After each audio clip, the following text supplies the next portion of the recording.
నమస్తే. ప్రస్తుతం మనతో ఉన్నారు తేజావతి వెంకట నాయక్ గారు, విద్యార్థి నాయకులు. అన్న, ఇది గత కొన్ని రోజుల నుంచి వీసీని చేంజ్ చేయాలని పెద్ద ఎత్తున దందాలు ఉద్యమాలు అన్ని పార్టీలకు సంబంధించి అన్ని విద్యార్థి నాయకుల సంఘం అందరూ కలిసి చేశారు. మరి కాంగ్రెస్ ప్రభుత్వం అధికారంలోకి వచ్చింది, మరి ఈ పరిస్థితి ఎలా ఉండబోతుంది? అంటే చేంజ్ చేయగలుగుతారా లేదా? ఒక విషయం ఏంటంటేనా,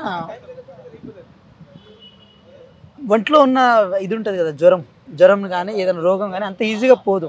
అది ఎక్కడో ఒక అవయవంలోనో ఏదో ఒక మూలనో అది ఉండిపోతుంది. అలా ఉస్మానియా యూనివర్సిటీలో కూడా కొంచెం ఆ రోగం అట్లే ఉండిపోయింది. బేసికల్లీ కేసీఆర్ ఎంత నియంతనో తెలంగాణ రాష్ట్రానికి, ఇక్కడున్న వీసీ రవీందర్ గారు కూడా అంతే నియంత. ఎంతలా అంటే మంత్రి కాన్వాయ్ ఉంటుంది, మా అయితే ఒక చీఫ్ విప్కి కాన్వాయ్ ఉంటుంది, ఎమ్మెల్యేకి ఒక లెవెల్లో కాన్వాయ్ ఉంటుంది, ఈయనకు కూడా కాన్వాయ్ ఉంటుంది. దరిద్రం ఏంటంటే వీసీ అనేది అంత పెద్ద మినిస్ట్రీ లెవెల్ పోస్టా, లేకపోతే అదంత పెద్ద దానికి అది తోపు పోస్టా? సరే, కాన్వాయ్ మెయింటైన్ చేసిండు, మేము దాన్ని తప్పట్లే. ఆ కాన్వాయ్ ఎక్కడ ఆగదు, మళ్ళీ ఏ ప్రజా సమస్యను వినిపించుకోదు, ఏ విద్యార్థులతో కలిసి కూర్చొని మాట్లాడరు. అంటే ప్రజలంటే ఇక్కడ విద్యార్థులే కదా, పర్టికులర్గా రూరల్ బ్యాక్గ్రౌండ్ నుంచి వచ్చిన విద్యార్థులు. వాళ్ళు కనీసం కూర్చుందాం, మాట్లాడదాం, వీసీ గారితో చర్చిద్దామని చెప్పి అనుకుంటే కూర్చోడానికి వీలుండదు. ఆయన ఎప్పుడు ఛాంబర్కి వస్తారో తెలియదు. గెస్ట్ హౌస్లో ఉంటారా, లేకపోతే వీసీ బిల్డింగ్లో ఉంటారా, లేకపోతే ఏ ఆఫీస్లో ఉంటారా, లేకపోతే పాఠాలు చెప్పడానికి పోతుండా, ఏడికి పోతున్నారో తెలియదు.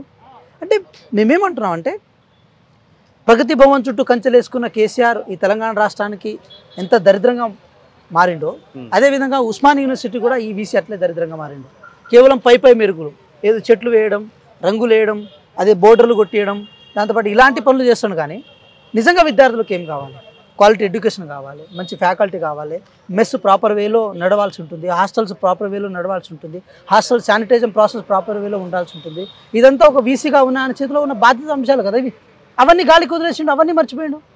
అంటే కేసీఆర్ గారి ఆశీస్సుల కోసం, కేసీఆర్ గారి ఆశీస్సులు ఎప్పుడు నా మీద ఉండాలన్న కోరికతో ఒక తహతలాడి ఒక ఏమంటారు నెపోటిజం అంటారు కదా, నా వాళ్ళకి నా దగ్గర వాళ్ళకి అన్ని చేసుకునే ప్రయత్నం ఏదైతే ఉందో, ఇలాంటి ప్రయత్నాన్ని ఈరోజు వీసీ రవీంద్ర గారు చేసిరు. సో మేము విమర్శించిన ప్రతిసారి, ఇప్పుడు మీరు ఒకటి గమనించండి, ఈ ఆర్ట్స్ కాలేజ్ వేదికకు చిన్న ఉద్యమాన్ని మేము ఏర్పాటు చేసుకున్నాం అనుకోండి, ఒక 20 మందితో ఏర్పాటు చేసుకున్నామని అనుకోండి మాట వరుసకి. మేము 20 మంది ఉంటే 200 మంది పోలీసులు తయారవుతారు. ఎందుకు? ఇక అంతే, అదొక నిర్బంధం, అది ఒక టైప్ ఆఫ్, అది ఒక శాడిజం, ఒక సైకోయిజం. అది ఎందుకు మేము ఇప్పుడు తెలంగాణ ఉద్యమంలో ఎందుకు పాల్గొనాల్సి వచ్చింది? ఇప్పుడు మేము డైరెక్ట్గా పాల్గొనకపోవచ్చు కాక, కానీ మా అన్నలు పాల్గొన్నారు కదా, ఎందుకు పాల్గొనాల్సి వచ్చింది? The fight against the autocracy. ఒక నియంతృత్వానికి వ్యతిరేకంగా వాళ్ళు కొట్లాడారు. ఆ కొట్లాడలో భాగంగా ఏకీకృతమయ్యారు. అదే నియంతృత్వం తెలంగాణ వచ్చిన తర్వాత కూడా ఉంటే, అదే నియంతృత్వం తెలంగాణ వచ్చిన తర్వాత కంటిన్యూ అయితే 100% ఫైట్ చేయాల్సి ఉంటుంది కదా. కాబట్టి అది వీసీ రూపంలోనే మా మీద వస్తే.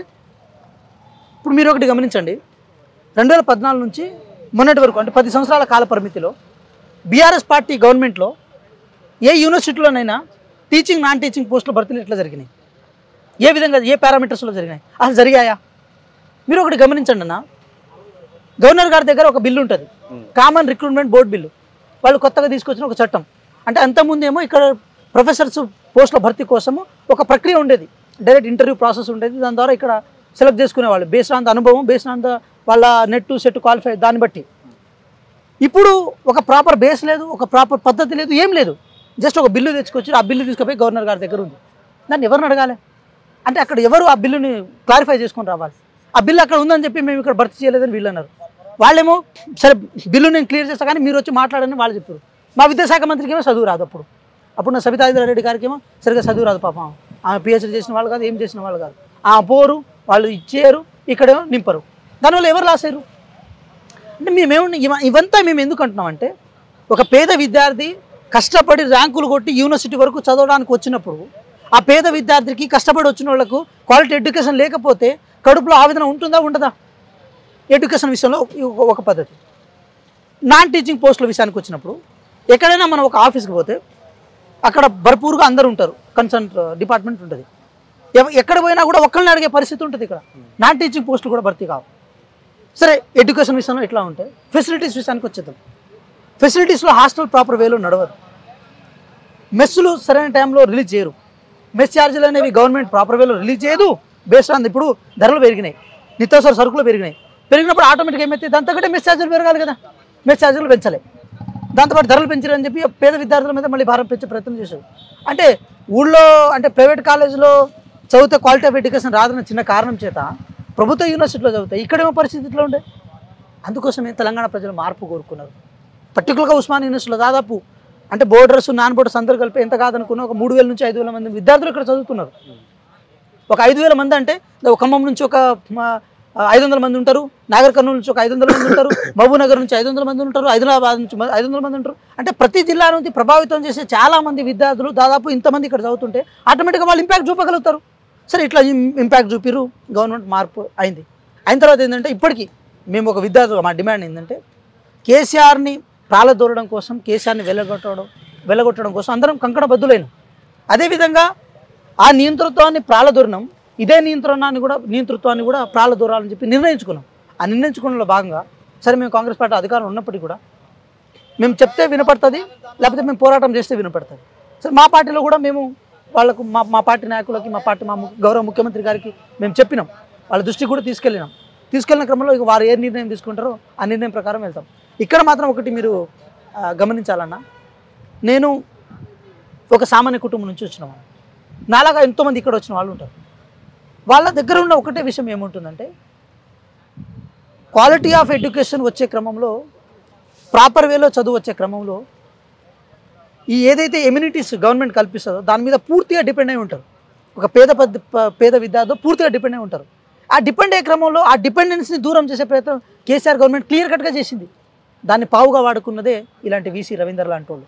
అంటే అటు పేద ప్రజలకు దాంతోపాటు కేసీఆర్ గారికి ఈ మధ్య వారధిగా ఉండి మాకు వెన్నుపోటు పొడిచి వాళ్ళ తాయిలాల కోసం ఆశపడి అవకాశవాదులుగా పనిచేసి ఈ పేద విద్యార్థులకు వెన్నుపోటు పొడిచిన ఘనత ఇలాంటి వీసీ వాళ్ళకి దక్కుతుంది. ఓయూ విద్యార్థులు ఏమంటారు అంటే వెంకట్ నాయక్ గారు కానీ ఎన్ఎస్యుఐ విద్యార్థి నాయకులు ఓయూకి సంబంధించి ఎవరైతే ఉన్నారో ఇంతకుముందు బీఆర్ఎస్ ప్రభుత్వం ఉంది కాబట్టి పెద్ద ఎత్తున ఉద్యమాలు వీసీ చేంజ్ చేయాలనే ఉద్యమాలు చేశారు. ఇప్పుడు కాంగ్రెస్ పార్టీ అధికారంలోకి వచ్చింది కాబట్టి వీళ్ళ ఉద్యమాలు తగ్గుతాయి, వీళ్ళు పెద్దగా పట్టించుకోరు అని అంటున్నారు. దాని విషయానికి వస్తే ఏమంటారు? ఒక మాట ఏంటంటే మీరు ఒకటి గమనించండి అన్న, ఏ పార్టీ అయినా ఏ ప్రజా సంఘమైనా నియంతృత్వానికి వ్యతిరేకంగా 100% పోరాడుతుంది. అది బేసిక్ రైట్. ఇప్పుడు వీసీని 100% మారుస్తాం, దాంట్లో ఏం ప్రాబ్లం లేదు. కానీ త్వరితగతిన మార్చాలని చెప్పి మేము కోరుకుంటున్నాం. దాన్ని తప్పడాల్సిన అవసరం లేదు. ఇప్పుడు మా గవర్నమెంట్ ఇప్పుడు వచ్చింది, మేము ఫైట్ చేయడం ఆపేస్తాం దాన్ని ఎట్లా? ఇప్పుడు ఎందుకంటే మీరు ఒకటి గమనించండి, ధర్నా చౌక్ను ఎత్తేసినాం. అదేవిధంగా మా రేవంత్ రెడ్డి గారు కాన్వాయ్ మెయింటెనెన్స్ విషయంలో కూడా ఎంత తగ్గితే అంత మంచిదని అన్నారు. మాకు అది ఎంహెచ్ఆర్డి భవన్ ఉంటుంది కదా, దాంట్లో కూడా మాకు ఏదో ఒక రేకుల షెడ్ ఇచ్చినా సరిపోదు అంటారు. అంటే ఇదంతా ఏంటి? నియంతృత్వ పోకడలకు వ్యతిరేకంగా ప్రజాస్వామ్యయుతంగా ఒక సంక్షేమ ఫలాలను పేద ప్రజలకు అందించే విషయంలో మా గౌరవనీయులు రేవంత్ రెడ్డి గారు ప్రాపర్ వేలో పనిచేస్తున్నారు. సో ఆ నియంతృత్వ పోకడ ఇప్పటికీ ఉస్మానియా యూనివర్సిటీలో ఉంది, కొంచెం ప్రక్షాళన తీసుకుపోతారు. దానికి మా వాళ్ళు పోరాటం చేయాల్సిన అవసరం ఏంటంటే మేము తీసేయడం కాదు, నువ్వే రాజీనామా చేయాలని చెప్పి ఆ కోణంలో తీసుకుపోతున్నాం. మేము వీసీ రవీందర్ గారు మీ వల్ల చాలా ఇబ్బందులు పడ్డాం, మీ వల్ల క్లోజ్డ్ క్యాంపస్ ఎంత అయితే అంత ఘోరంగా మేము బాధపడ్డామని చెప్పి నువ్వే రాజీనామా చేయాలని మేము ఆయన అడుగుతున్నాం. ఇది గవర్నమెంట్కి వ్యతిరేకంగా చేసే పోరాటం కాదు. గవర్నమెంట్కి వ్యతిరేకంగా మేము పోరాటం సాగిస్తలేము. మా గవర్నమెంట్ వేరు, ఇక్కడ వీసీ వేరు. కాబట్టి ఈ వీసీ త్వరితగతిన పోవాలని చెప్పి మేము డిమాండ్ చేస్తున్నాం. ఎందుకంటే మమ్మల్ని పీక్కు తిన్నాడు ఒకనొక సందర్భంలో. ఆ విద్యార్థులను చాలా ఇబ్బంది పెట్టిండు ఈయన. ఒక రాక్షస మైండ్ సెట్ ఉంటుంది ఈయన. యాక్చువల్గా ఇక్కడ చాలా పోరాటాలు చేసేటోళ్ళం మేము ఆర్ట్స్ కాలేజ్ దగ్గర. ఎక్కడో ముక్కు మూలకు ఒక చిన్న రేకుల షెడ్ కట్టించి ఆడపోయి మీరు ప్రెస్ మీట్ పెట్టుకొని ఇది పెట్టుకొని అని చెప్పిండు. అదే ప్రెస్ మీట్లు అదే మీడియా ఛాంబర్లన్నీ వేరుగా మారుతామని చెప్పి తెలంగాణ ఉద్యమంలో కూడా అట్లా జరుగుంటే తెలంగాణ వచ్చేది కాదు కదా. కాబట్టి ఈ బేసిక్ కామన్ సెన్స్ ఈ వీసీకి లేదు. ఆయనంతటా ఆయన రిజైన్ చేసుకోవాలని చేసే పోరాటం కానీ ఇది గవర్నమెంట్ చేసేది కాదు. ఎందుకంటే నియంతృత్వ పోకడల ఆ సంఖ్యలను తెంపుతుంది కాంగ్రెస్ పార్టీ.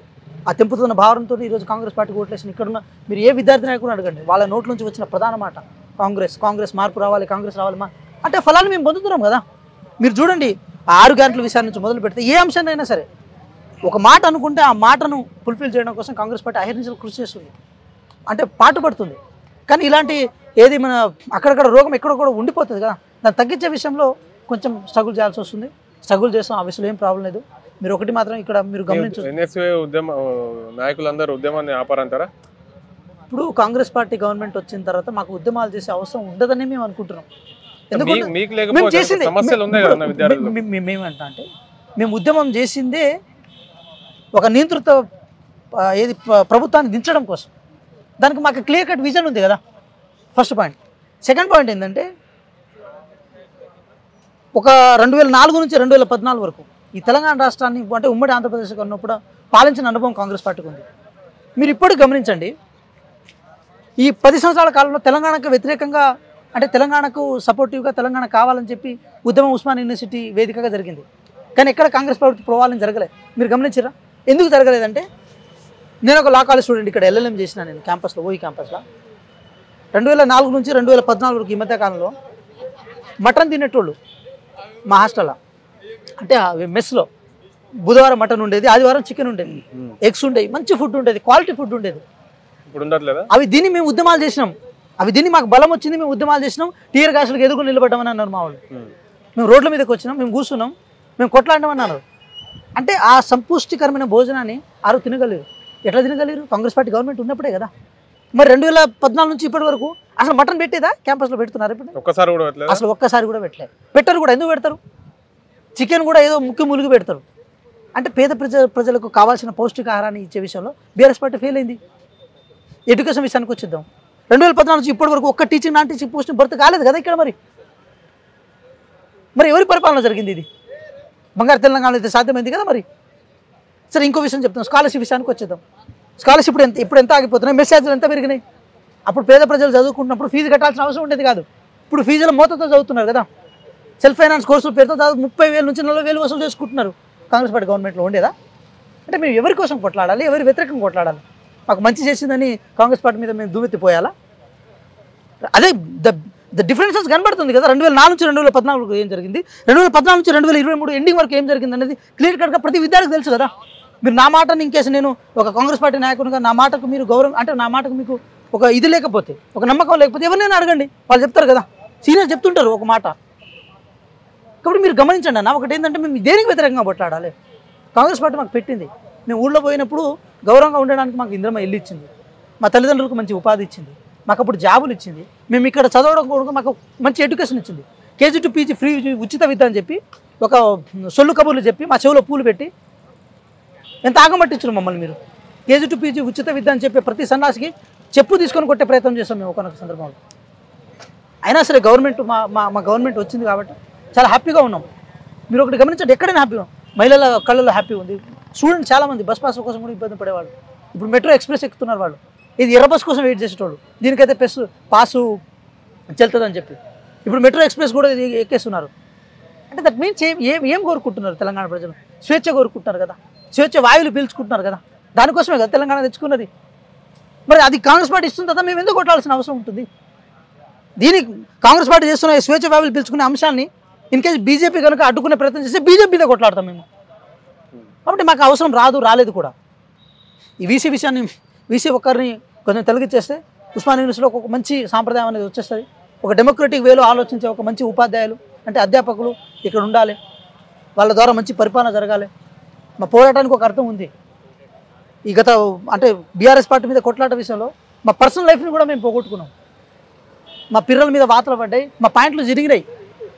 ఎందుకు అంత ఘోరంగా కొట్లాడాల్సి వచ్చిందంటే బయట సమాజంలో కూడా కొంతవరకు విలువలను పోగొట్టుకునే పొజిషన్ పోయినాం మేము. అయినా ఎందుకు చేయాల్సి వచ్చిందంటే అది మా కోసం చేసింది కాదు. ఇదిగో ఈ పరిపాలన కోసం, ఈ ప్రజాస్వామ్యయుక్త పరిపాలన కోసం చేసినాం. ఈ స్వేచ్ఛాయుత పరిపాలన కోసం మేము చేసినాం. దాంట్లో ఎటువంటి శశభిషలు. ఎందుకంటే డే 1 నుంచి ఒక మార్క్ పరిపాలన, అది ఏమంటారు, మధ్యలో మహేష్ బాబు సినిమా ఉంటుంది. ఆ సినిమాలో మేము జస్ట్ మామూలుగా చూసినాం, కానీ రియాలిటీలో ఉంటుందా అని ఒక శశభిషలో మేము ఉండేటోళ్ళం. అది క్లియర్ కట్గా కనబడుతుంటే మాకే ఆశ్చర్యం అనిపిస్తుంది. ఒక డాంబికాలకు పోయే కల్చర్ నుంచి మొదలు పెడితే ఒక ప్రజల్లో తిరిగే కల్చర్ వరకు ఈ అంటే తెలంగాణ రాష్ట్ర ప్రభుత్వం, కాంగ్రెస్ ప్రభుత్వం ఇట్లా ఎలాబరేట్ అయిందంటే అది స్వాగతించాల్సిన అవసరమే కదా. దీన్ని కూడా మేము వ్యతిరేక కొట్లాడితే మమ్మల్ని పిచ్చోళ్ళు అనుకుంటారు జనాలు. ఒక మంచి పరిపాలన వ్యతిరేక కొట్లాడినా కూడా పిచ్చోళ్ళు. 100% చేంజ్ చేయాల్సిందే. వీసీని చేంజ్ చేయాల్సిన బాధ్యత కాంగ్రెస్ పార్టీ తీసుకుంటుంది. చేసే క్రమంలో ఆయన సొంతంగా ఆయన తొలగిపోతే సంతోషం, లేకపోతే ఆయన ఇబ్బందులు ఎదుర్కోవాల్సి వస్తుంది. ఏదేమైనప్పటికీ కూడా తెలంగాణ రాష్ట్రం స్వేచ్ఛాభావాలు పీల్చుకుంది. నిన్న గవర్నర్ గారు కూడా ఇదే మాట క్లియర్ కట్గా చెప్పారు. వారికి ప్రత్యేక ధన్యవాదాలు. ఏది ఉస్మానియా యూనివర్సిటీ తరపున.